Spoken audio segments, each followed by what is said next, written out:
ሰላም ጤና ይስጥልን ውድ የተከበራችሁ አድማጭ ተመልካቾችም፣ ዛሬ የምንጓዝበት ታሪክ የሰው ልጅ ከሕክምና ጋር ያደረገውን የሺህ ዓመታት ትግል ነው። ዛሬ የምናየው ዘመናዊ ሆስፒታል እና ነጭ ጋውን የለበሰ ዶክተርና የተራቀቀ የመመርመሪያ መሳሪያ በአንድ ጀንበር የመጡ አለመሆኑ ነው።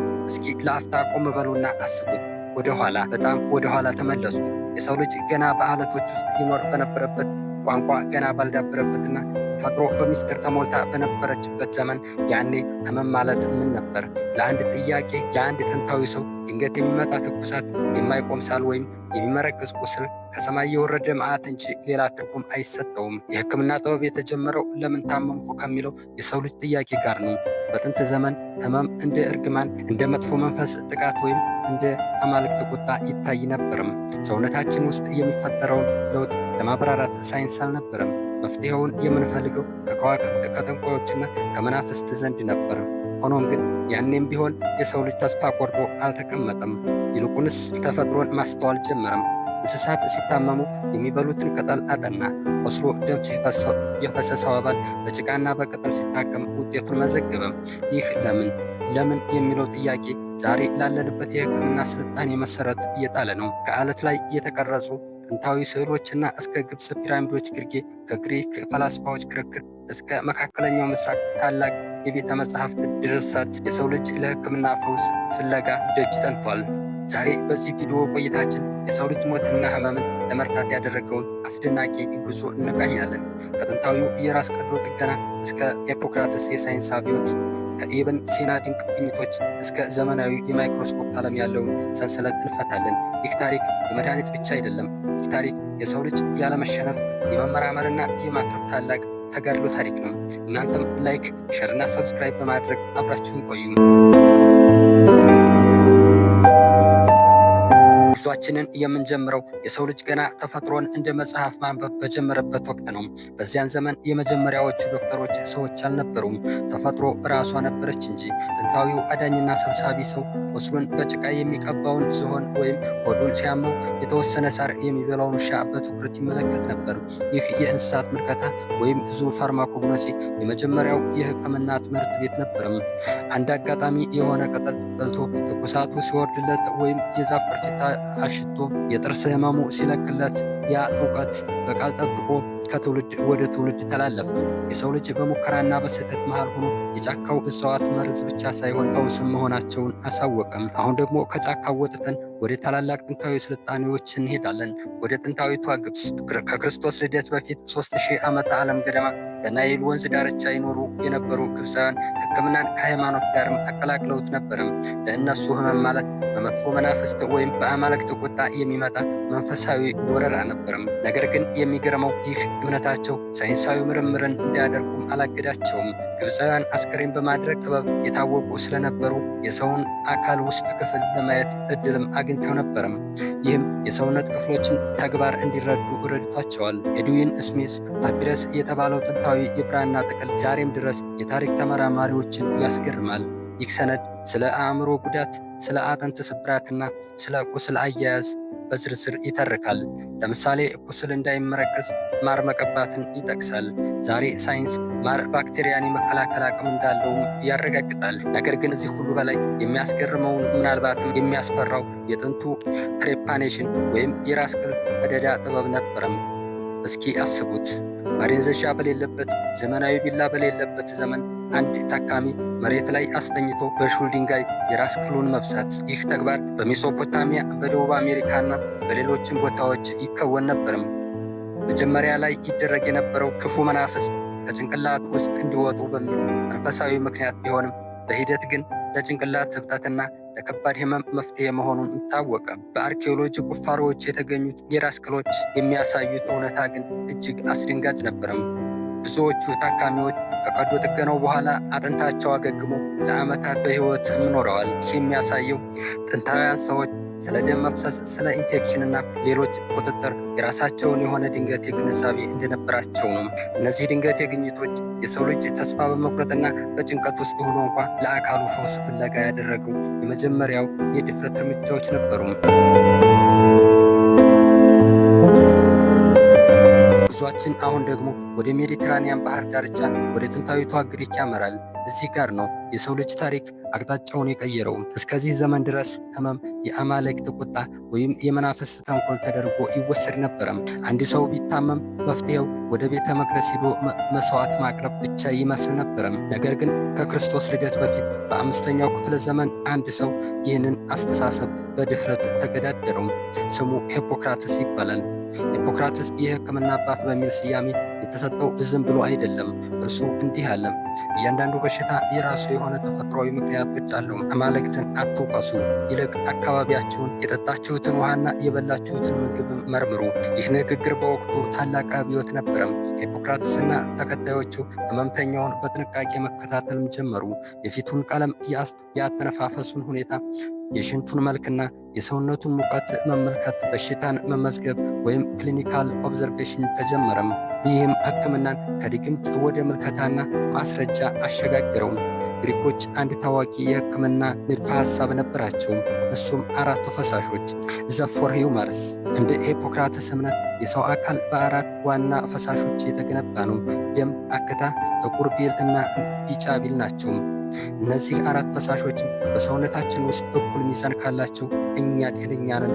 አንዱ ከበዛ ወይም ደግሞ አንዱ ካነሰ እንታመማለን ብለው የሚያምኑ ነበረ። ምንም እንኳ ዛሬ ባለንበት የሳይንስ ዘመን ይሄ ሐሳብ ስህተት መሆኑ ቢረጋገጥም በወቅቱ ግን ትልቅ ትርጉም ነበረው። ለምን ቢባል በሽታን ከሰውነት ውስጣዊ ሚዛን ጋር ስላገናኘው ነው። ጤናማ ለመሆን አመጋገብን ማስተካከል፣ ስፖርት መስራትና ንጹህ አየር ማግኘት አስፈላጊ መሆኑንም ለመጀመሪያ ጊዜ ያስተማሩ እዚሁ ግሪካውያን ነበሩ። ከሂፖክራተስ በኋላ በታላቁ እስክንድርያ ዘመን በግብፅ እስክንድርያ ከተማ የነበሩ ሄሮፊሊስ እና ኢራስትራተስ የተባሉ ሳይንቲስቶች የሰውን አካል በመገንጠል አጥንትን፣ ነርቭንና የደም ስሮችን በጥንቃቄ አጠኑ። ልብ እንደ ፓምፕ ደም እንደምትገፋ መረዳትም ጀመሩ። ይሁን እንጂ የግሪክ ሕክምና ትልቁ ውርስ ሂፖክራተስ መሐላ ወይም ዘ ኦዝ ኦፍ ሂፖክራተስ ነበረም። ዛሬም ድረስ በዓለማችን ላይ ያሉ ሐኪሞች ስራቸውን ከመጀመራቸው በፊት የሚሉት ቃለ መሐላ መሰረቱ እዚህ ዘመን ላይ የተጣለ ነው። በመጀመሪያም በታካሚዬ ላይ ጉዳት አላደርስም የሚለው መርህ የሕክምና ሙያ በሳይንስ ብቻ ሳይሆን በታላቅ የሞራልና ስነ ምግባር እሴት ላይ እንዲገነባም አድርጓል። ግሪኮች የሕክምና በር ከፈቱ። እውቀትን ከአማልክት እጅ ነጥቀው ለሰው ልጅ አእምሮ አስረከቡ። ታሪካችን አሁን የሚወስድን አውሮፓ በድንቁርናና በወረርሽኝ ጨለማ ውስጥ ወደ ነበረችበት የመካከለኛው ዘመን ነው። በዚያ ዘመን በአውሮፓ የሮማ ስልጣኔ ፈራርሶ የሕክምና እውቀት ተረስቶና ቤተ ክርስቲያን ሕመም የእግዚአብሔር ፍርድ ነው ብላ በምታስተምርበት ወቅት በምስራቁ ዓለም ግን አንድ አዲስ የብርሃን ጮራ ፈነጠቀም። ከ8ኛው እስከ 14ኛው ክፍለ ዘመን ድረስ የነበረው የእስልምና ወርቃማ ዘመን የሕክምና ጥበብ ዳግም የተወለደበት ወቅት ነበረም። በባግዳድ በካይሮና በኮርዶባ የነበሩ የእስልምና ሊቃውንት የግሪኮችና የህንዳውያንን ጥንታዊ መጽሐፍት ወደ አረብኛ በመተርጎም ከጥፋትም አዳኗቸው።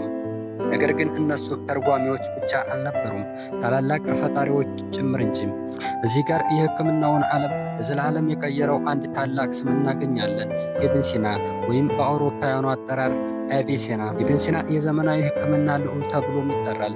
ገና በወጣትነቱ አልቃኑን ፊቲቭ ወይም ዘ ካኖን ኦፍ ሜዲሲን የተባለውን ግዙፍ የሕክምና ኢንሳይክሎፒዲያም አዘጋጅም። ይህ መጽሐፍ ዝም ብሎ መድኃኒት ማዘዣ ብቻም አልነበረም። ኢብን ሲና በውስጡ ከ800 በላይ የመድኃኒት አይነቶችንም ዘርዝሯል።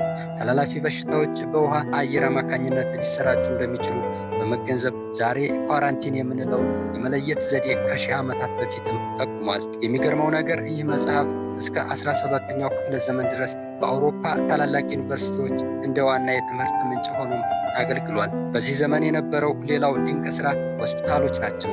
ቢማሪስቲያን ተብለው የሚጠሩት እነዚህ ተቋማት ዛሬ ለምናያቸው ዘመናዊ ሆስፒታል መሰረት የጣሉ ነበሩ። በጥንታዊቷ ባግዳድ የነበሩ ሆስፒታሎች ለማንኛውም ሰው ሀብታም ሳይባል ድሃ፣ ሙስሊም ሳይባል ክርስቲያን በነፃ አገልግሎት ይሰጡ ነበረ። ታካሚዎች እንደየበሽታቸው አይነት በተለያዩ ክፍሎች ይከፋፈላሉ። በየቀኑ በሐኪሞች ክትትልም ይደረግላቸዋል። የራሳቸው ፋርማሲ ነበራቸው። እንዲያውም አእምሯቸው የተጎዳ ታካሚዎችን በሙዚቃና በውሃ ድምፅ የማረጋጋት ጥበብ ታክሎበት ነበረም። ሌላው ሊቅ አል-ዛህራዊ ይባላል። እሱ የቀዶ ጥገና አባት ነበረም። ዛሬ ድረስ ቀዶ ጥገና ሐኪሞች የሚጠቀሙባቸው ከ200 በላይ መሳሪያዎችን እንደ ማቃጠያ፣ መቀስና የልብ መስፈንጠሪያ ያሉት ፈብሪኮና ስዕላቸውንም ሰርቶ ለትውልድም አቆይቷል። በእስልምና ወርቃማ ዘመን በሚባለው የነበረው የሕክምና ጥበብ እምነትን ከምክንያታዊነት ጋር ያዋሃደ ነበረም። እነዚህ ሊቃውንት ሳይንሳዊ ምርምርን እንደ ሃይማኖታዊ ግዴታም ይመለከቱት ስለነበር ሕክምናን ከግምትና ከድግምት አውጥተው ወደ ከፍተኛ የጥበብ ደረጃም አደረሱት። ይህ እውቀት ነው ከጊዜ በኋላ ወደ አውሮፓ በመሻገር ለህዳሴው ዘመንም መንገድ የከፈተው።